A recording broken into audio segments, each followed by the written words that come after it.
সমর্থন নিয়েই রাস্তা থেকে ফিরে যাবো।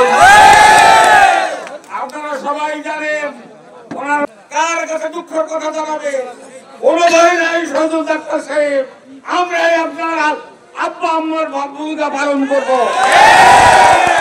ভাই আমরাই রাজপথে আছি, আমরাই রাজপথে থাকবো ইনশাআল্লাহ। আমরা সবাই উপস্থিত হবো, ওটা হাত তুলে দেখান, সবাই উপস্থিত হবো। সবার সুস্বাস্থ্য দীর্ঘায়ু কামনা করে আমি আমার সংক্ষিপ্ত বক্তব্য শেষ করছি। বাংলাদেশ জাতীয় আজকে 11টা দিন ধর্মঘট হচ্ছে।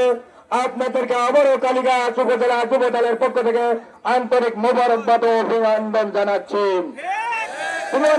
জানেন ইন্নামা আমানু বিন্নিয়াত, নিয়ত যদি সহিহ অবশ্যই ইনশাআল্লাহ তাআলা আমরা কামিয়াব হব।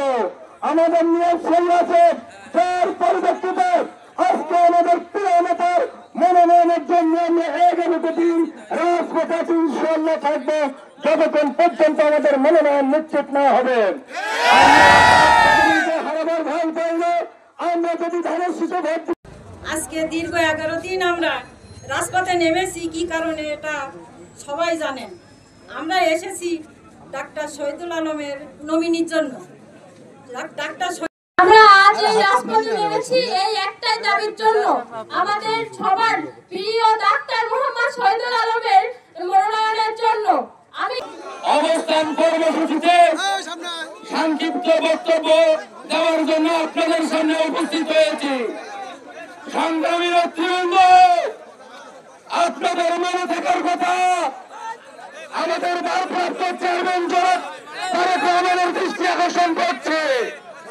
বিগত 20 আন্দোলনে যুবদল, ছাত্রদল, স্বেচ্ছাসেবক দল, এই 3 দল নিয়ে যে আন্দোলনের কর্মসূচি আমাদের ভারপ্রাপ্ত চেয়ারম্যান মহোদয় দিয়েছিল, আজকে এই কালীগঞ্জ উপজেলায় যুবদল, স্বেচ্ছাসেবক দল, ছাত্র দলের প্রেসিডেন্ট সেক্রেটারিরা সবাই উপস্থিত।